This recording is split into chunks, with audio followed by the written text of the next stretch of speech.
2023 elections. Bad news for Nelson Chamisa's CCC, several party bigwigs in trouble. A number of sitting opposition Citizens Coalition for Change (CCC) councillors and MPs may be barred from contesting the upcoming elections if the Electoral Act Amendment Bill is signed into law.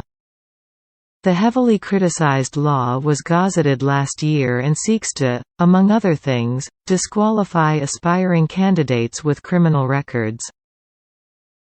At the moment, it is in the second reading stage. After the second reading stage, it goes to the committee reading stage and then third reading stage. If it sails through and is signed by the President before polls, it will be implemented during this year's elections likely to be held between July 26 and August 26. Among a litany of changes, the bill seeks disqualification of previously convicted persons from contesting in national elections. Legislators or councillors will be disqualified if they commit physical violence or dishonesty crimes and get convicted within a period of 12 months before the date of nomination as a candidate. Several CCC sitting legislators and councillors, including other aspiring candidates, are facing various criminal offences and may be barred from contesting if the bill is signed into law. If a candidate has a criminal conviction, they will only be allowed to contest if their sentence has been reduced to less than 6 months, pardoned, or if their conviction is set aside. Some of the CC's sitting Harare councillors with pending cases include Herbert Gamba, Denford Nagior, Kudzai Kadzambe, Stanley Manyanga and Godfrey Karaone. Karaone has since skipped the country's borders.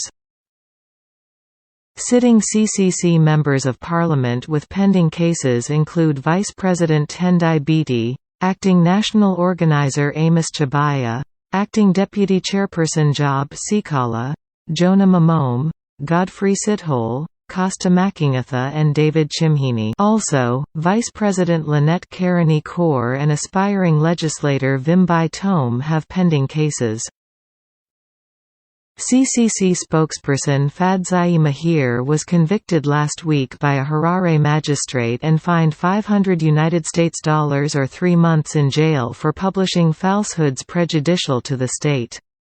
Sikala is now left with 2 months to clock a year behind bars on charges of inciting public violence and obstructing the course of justice.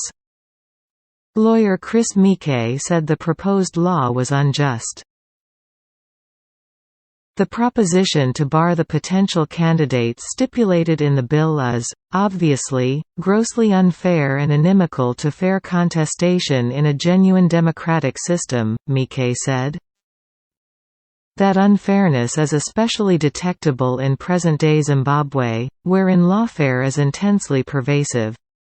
It is our hope that the limitations suggested in the bill never see the light of day, specifically under the current sociopolitical and legislative framework. The CCC has said the proposed law is calculated to block jailed Sikala and others from participating in the general election set for this year.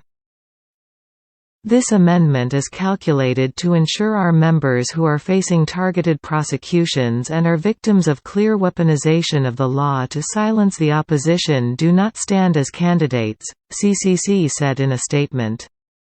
This implied disqualification clause for parliamentary candidates violates and is ultra vires the Constitution. The Constitution sets out the only competent grounds for disqualification of members of Parliament in sections 121, 125 and 129. Crucially, there is no mention of disqualification due to prior conviction